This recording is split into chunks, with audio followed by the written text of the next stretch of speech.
আজকে আমরা parts of speech নিয়ে আলোচনা করব। ক্লাস 6 থেকে ক্লাস 12 পর্যন্ত পার্টস অফ স্পিচ খুবই গুরুত্বপূর্ণ। বিশেষ করে ক্লাস 6-এ identification of parts of speech আছে। এখানে আমরা যদি পার্টস অফ স্পিচ সম্পর্কে খুব ভালো ধারণা না থাকে, তাহলে identification of parts of speech কোনোভাবেই পড়া সম্ভব নয়। তো ডিয়ার স্টুডেন্টস, ক্লাস 6 থেকে 12 পর্যন্ত যত স্টুডেন্ট আছে তোমরা দেখতে থাকো, আশা করি তোমরা উপকৃত হবে। Parts of speech. তো আমরা পার্টস অফ স্পিচ কি এটা সম্পর্কে আগে নামটাই পরিচিত হয়।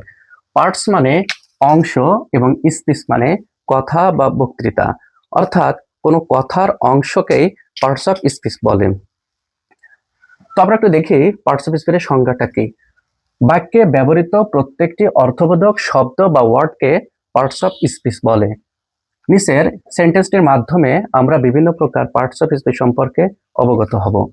তো দেখো সবাই, সেন্টেন্সটা, hurray Asad got the first prize and he showed it to his father instantly.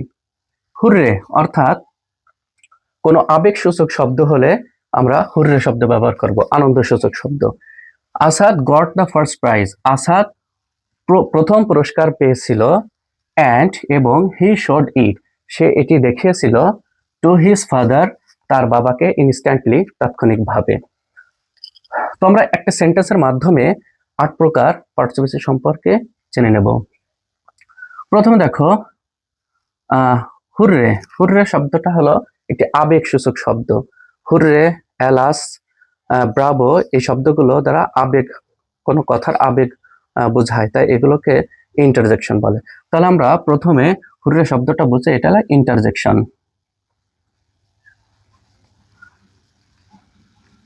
আচ্ছা, এবার দেখি আসাদ।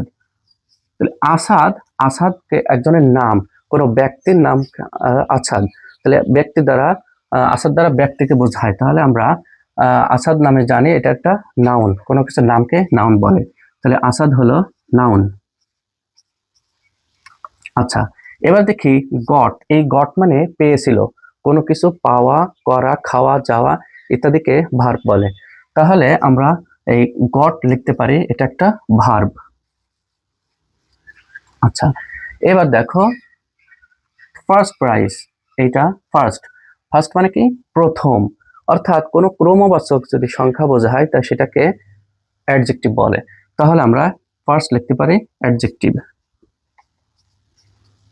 আচ্ছা, তারপর দেখো প্রাইজ। এই প্রাইজ মানে পুরস্কার, এটাও একটা নাউন, একটা নাম, তাহলে আমরা ফার্স্ট লিখতে পারি, প্রাইজ লিখতে পারি নাউন।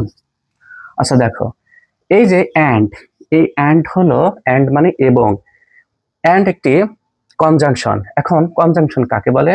দুটি সেন্টেন্স, দুটি ক্লজ এবং দুটি ওয়ার্ডকে যদি যে ওয়ার্ড সংযুক্ত করে সেটাকে বলা হয় কনজাংশন। তাহলে দেখো, এই Asad got the first prize, এটা একটা সেন্টেন্স, এবং he showed it to his father instantly, সে তাৎক্ষণিকভাবে এটি দেখেছিল, এটা একটা সেন্টেন্স। এই দুইটা সেন্টেন্স অ্যান্ড দ্বারা যুক্ত করেছে, তাহলে অ্যান্ড হবে কনজাংশন। আচ্ছা, একটু দেখো তারপরে হি। হি হলো, হি মানে সে, এই হি দ্বারা আসাদকে বোঝাচ্ছে, অর্থাৎ কোনো নাউনের পরিবর্তে যে ওয়ার্ড বসে সেটাকে বলা হয় প্রোনাউন। তাহলে এখানে আসাদের পরিবর্তে এখানে হি বসেছে, তাহলে হিকে বলা হবে প্রোনাউন।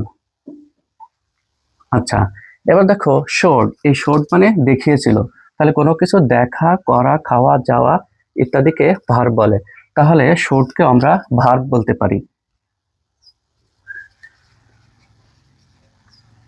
আচ্ছা, এবার দেখো two his father instantly. Instantly মানে তাৎক্ষণিকভাবে।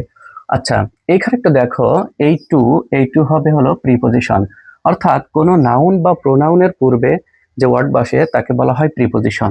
তো দেখো এখানে এই হিজ হলো প্রোনাউন, অর্থাৎ এই হিজ দ্বারা আসাদকেই বোঝাচ্ছে, তাহলে আসাদের বাবাকে বোঝাচ্ছে, তাহলে এই হিজ হবে হলো প্রোনাউন, তাহলে আমরা হিজ প্রোনাউন লিখতে পারি। তাহলে প্রোনাউনের পূর্বে যে ওয়ার্ড বসে তাকে বলা হয় প্রিপোজিশন, তাহলে আমরা টু কে প্রিপোজিশন বলতে পারি। এবার দেখো ইনস্ট্যান্টলি মানে তাৎক্ষণিকভাবে, অর্থাৎ ইনস্ট্যান্ট হলো অ্যাডজেক্টিভের পরে এলওয়াই যুক্ত হলে তাকে বলা হয় অ্যাডভার্ব। তাহলে আমরা সাধারণত কিছু এলওয়াই যুক্ত শব্দ পাবো যেটাকে অ্যাডভার্ব বলে। এখন একটু পার্থক্য আছে, যদি নাউনের শেষে এলওয়াই যুক্ত থাকে তাকে বলা হয় অ্যাডজেক্টিভ, আর অ্যাডজেক্টিভের শেষে এলওয়াই থাকলে বলা হয় অ্যাডভার্ব। একটু খেয়াল করো, এখানে যে ইনস্ট্যান্ট মানে হলো তাৎক্ষণিক, এটা একটা অ্যাডজেক্টিভ, এবং অ্যাডজেক্টিভের শেষে যদি এলওয়াই থাকে তাহলে বলা হয় অ্যাডভার্ব। তাহলে আমরা বলতে পারি ইনস্ট্যান্টলি একটি অ্যাডভার্ব।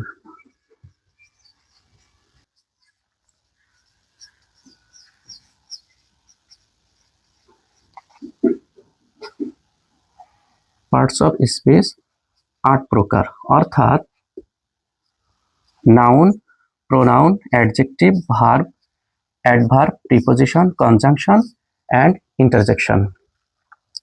আচ্ছা, এর পরবর্তীতে আমরা প্রত্যেকটা সম্পর্কে বিস্তারিত আলোচনা করব।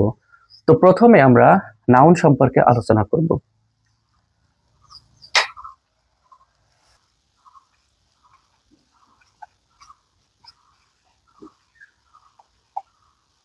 আচ্ছা, প্রথমে আমরা 1 নম্বর নাউন সম্পর্কে আলোচনা করছি। নাউন অর্থ বিশেষ্য, অর্থাৎ সংক্ষেপে যদি আমরা বলি নাউন, কোনো কিছুর নামকে নাউন বলে।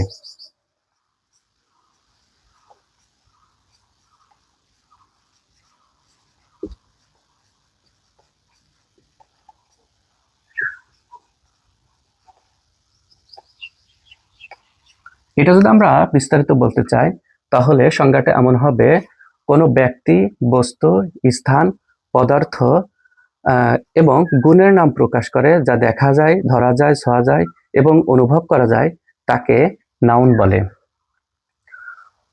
তো নাউনকে আমরা যদি ক্লাসিফিকেশন করি তাহলে নাউন হলো মেইনলি 2 প্রকার। নাউন সাধারণত 2 প্রকার,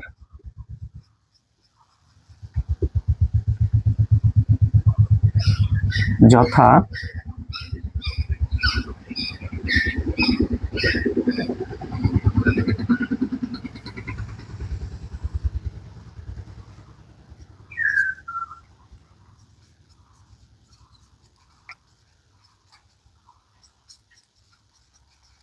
অ্যাবস্ট্রাক্ট নাউন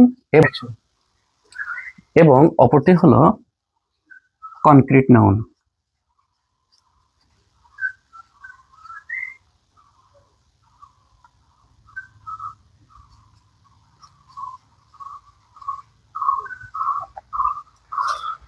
অ্যাবস্ট্রাক্ট নাউন এবং কনক্রিট নাউন। তো অ্যাবস্ট্রাক্ট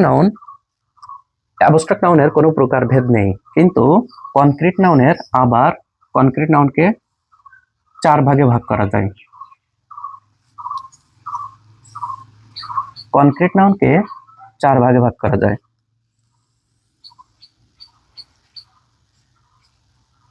প্রথমটা প্রপার নাউন,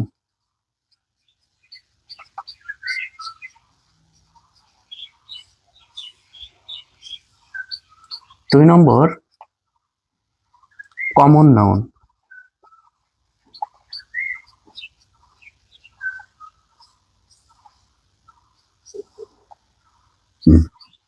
তিন নম্বর কালেকটিভ নাউন,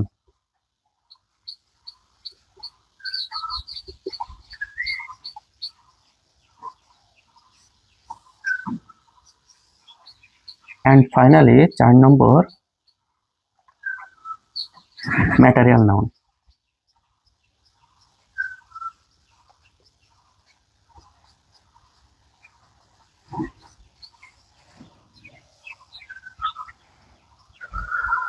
তাহলে আমরা বলতে পারি নাউন প্রধানত 2 প্রকার, অ্যাবস্ট্রাক্ট নাউন এবং কনক্রিট নাউন। এবং অ্যাবস্ট্রাক্ট নাউনের কোনো প্রকার ভেদ নেই। কনক্রিট নাউনকে 4 ভাগে ভাগ করা যায়, proper noun, common noun, collective noun এবং ম্যাটেরিয়াল নাউন। তো আমরা ধাপে ধাপে অ্যাবস্ট্রাক্ট নাউন কাকে বলে এবং উদাহরণ, এবং কনক্রিট নাউন কাকে বলে উদাহরণ ইনশাআল্লাহ আমরা ধাপে ধাপে শিখবো।